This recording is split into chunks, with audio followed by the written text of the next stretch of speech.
AutoCAD 2011 provides you with another excellent drafting setting known as selection cycling. Selection cycling allows you to cycle between objects that might be on top of or share common locations in the drawing area. If I look at my layer pull-down menu here, there are 3 components layers. That indicates to me that there could be 3 components on the drawing. Let's just click away from that menu. And what I'll do, I'll select this 3D solid here. Now, as you can see, it's telling me there's only one 3D solid on the layer components 1. But I'm getting those 2 little blue squares there telling me that selection cycling is enabled. Now, selection cycling is down here on the status bar. That switches it off, that switches it on. It's that simple. So if I go and select this object here now, it prompts me that there are actually 3 3D solids, a magenta one, a red one, and a blue one. Let's select the magenta one from the list.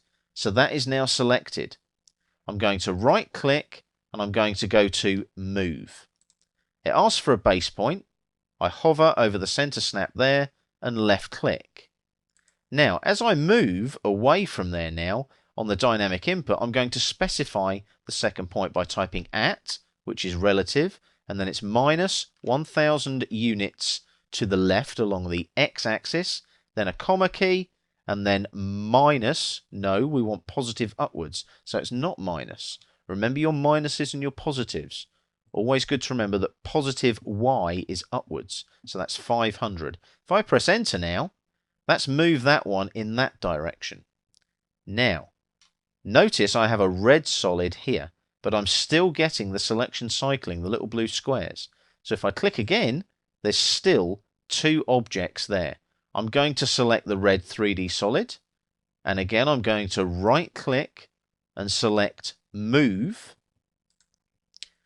using the base point of the center again here, like so, and then this time I'm going to select some coordinates this time, which are going to be 1000, and then comma 500, both positive, to the right and upwards, and then enter, and that moves that one that way. Now, here's the sanity check for you. If I hover over this one, there's no selection cycling, the little blue squares. If I hover over this one, there's no selection cycling, the little blue squares. Hover over this one, no selection cycling, the little blue squares. So now each one of those objects does not have another object on top of it at all. And what we can do now, we can have a quick check there by doing an isometric view here on the view cube, and you can see there that those objects are individual objects now sitting on our sheet waiting to be welded and put into our component.